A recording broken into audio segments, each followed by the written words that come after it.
Russia, China reacts to Trump's security strategy remarks.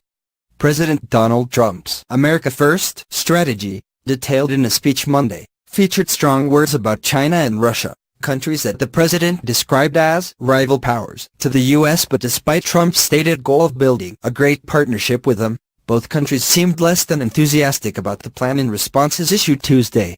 A document outlining Trump's plan accuses Russia of using subversive measures to weaken America's credibility in European governments, specifically calling out Moscow for its invasions of Georgia and Ukraine.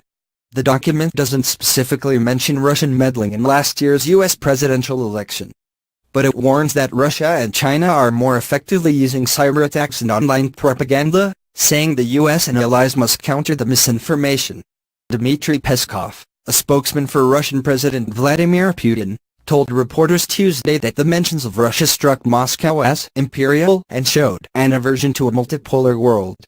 Peskov, however, said Moscow was encouraged by calls to cooperate with Russia in areas that could be beneficial for the U.S. H.R. McMaster, the U.S. National Security Advisor, told the BBC after Trump's speech that Russia has used propaganda and disinformation against the world's democracies, describing the meddling as certainly a threat to U.S. national security.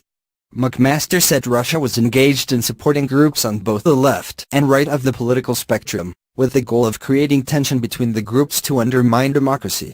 Meanwhile, China, like Russia, also is determined to reshape the world according to its own ideals, Trump said Monday. Chinese dominance risks diminishing the sovereignty of many states in its region and beyond, the Trump administration's strategic document says. The strategy calls for stronger traditional alliances and new partnerships in Asia amid a geopolitical competition between free and repressive visions of world order. One new policy proposed, restricting visas to prevent intellectual property theft by foreigners, particularly Chinese, who travel to the U.S. to study science, engineering, math and technology. But the decision to label Beijing a rival in the National Security Strategy report reflects a victory of hardliners in Trump's administration, China's official news agency warned Tuesday. Trump's stance probably means Chinese-U.S. economic and trade relations will face even more pressure and challenges, the Xinhua news agency wrote.